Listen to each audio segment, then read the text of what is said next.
got to get to another trade that affected another team in the top half of the Western Conference here. And that's going to involve the OKC Thunder and the Charlotte Hornets. So these two teams made a trade that really kind of shook up the league because OKC is pretty much at the top of the Western Conference right now, and they are way ahead of schedule as far as their development and how they're kind of competing against the rest of the NBA. So the details of this trade are as follows. The OKC Thunder are going to get Gordon Hayward from the Charlotte Hornets, and the Thunder are going to send back Micic, who they actually just signed this past summer. So that's kind of interesting for a guy like him getting that deal and then being traded pretty much 6 months later. That's definitely a interesting development there. Davis Bertans is going back in this deal. Trey Mann is an interesting name to watch. He's going back as well. And then there's going to be some draft compensation going to the Hornets as well. So they also get some draft compensation, just like the Pistons did. Good young player in Trey Mann, and then some veteran presence in Micic, who is 30 years old, I believe, and then Bertans, who at one point was one of the better stretch shooters in the league. His value has tapered off, but he can still lace the nets from long range. For me, honestly, guys, if we're looking at this from Charlotte's perspective, I really do like that Trey Mann pickup. I've gotten to watch him in Summer League a couple of years, and his ability to kind of make things happen on the ball, just being a shifty guard, getting his shots off in a variety of different scenarios, I think it's really valuable. And it's worth it for a team like Charlotte that's not going anywhere anytime soon to take a flyer on a guy like that. He's still pretty young, in his early 20s, and I see an ability for him to be a guy off the bench that can really just amplify your offense and give your team some easier looks just for his ability to create his own shot really out of nothing sometimes. So I do like that portion of it from Charlotte's perspective.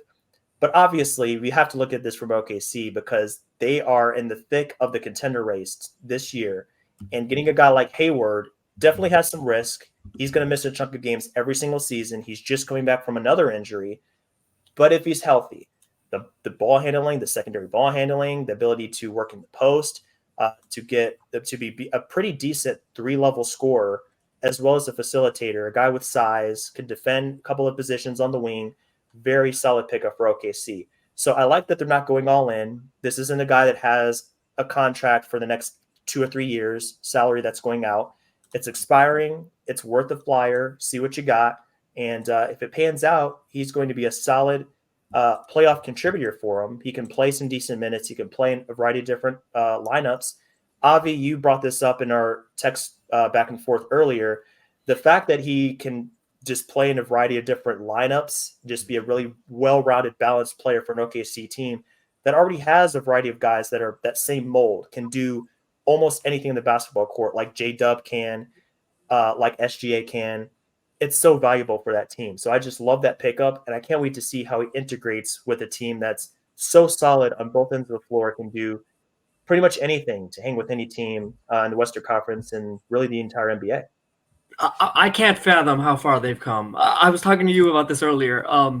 It's just crazy to me that last year at around this time, I was writing about the Oklahoma City Thunder as a plucky 10 seed that was just trying to fend off the Mavericks and get into the play-in. And now we're talking about them like, oh, they have skipped so many steps to climb all the way to being near the top of the West, and have now just stamped their foot down and said, yeah, we are ready to try to make noise this year. I think it's maybe the most influential trade this year for the actual, I guess not including the Harden trade, but at the trade deadline, it's maybe the most influential trade that could determine the title, because I think Hayward slots in perfectly as another one of these forwards who's willing to screen. He's a good secondary passer. He can actually shoot, which is helpful because there are sometimes when they have configurations with Josh Giddey where now you actually do have someone to sag off of. He can take some of his minutes.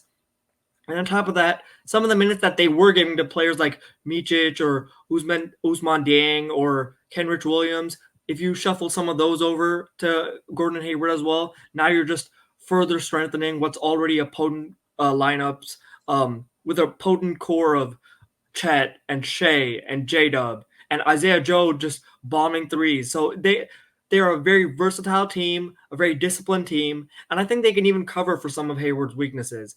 Defensively, he's not moving the way he used to, maybe let's say 7-8 years ago, but he's still mentally sharp enough to be able to stay disciplined within a scheme.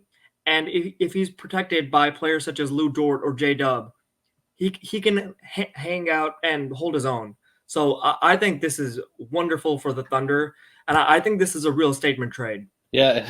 On top of that, I completely agree with everything that you said, and on top of all of that, what's going to be important is seeing the specific draft compensation that was given up. I'm guessing that it's not going to be anything too significant, but not that it really matters. What's that?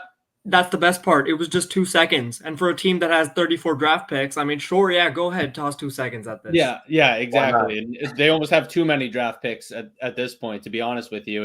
And to get Gordon Hayward, one as a rental, to continue to have all your cap space for next year, which we can get into, as a legitimate player that seems to fit into their type of play. I mean, I just think it fits perfectly for them. I don't think it just seems like a no-brainer, because it's really a win-win situation.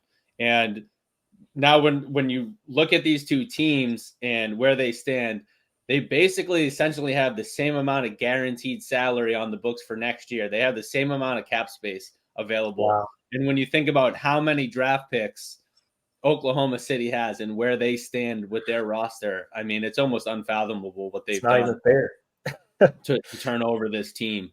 And then on top of that, they have about $93 million with a projected cap of 141. And on top of that, they don't have to sign Chet and J-Dub until 25, 26. So they have 2 years before they have to worry about that. So they're in another position where they can go out and get more talent, even a max player if they wanted to, if one's available and out there. And they could do so by even trading they could trade first round picks and use their cap space to acquire. They wouldn't even have to send out any outgoing salary in the offseason. So they're in an unbelievable spot.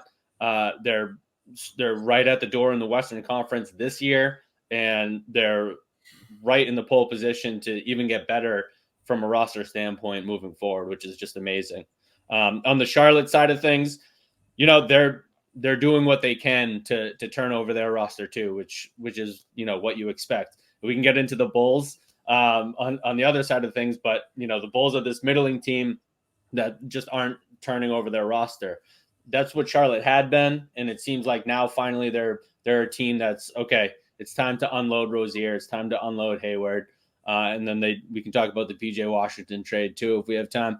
And it's time to unload these guys, gather up some assets, and move forward. So I think it was the right thing to do. Again, kind of similar with the Bogdanovich trade. If they traded Hayward, a year ago, would they have gotten more? Most likely. But what are you going to do? I mean, they signed these guys, and they're negative. They're essentially negative assets, right? So to really get anything and unload the contract at this point and get some kind of young talent and some draft picks, why not, right? So that's where they sit.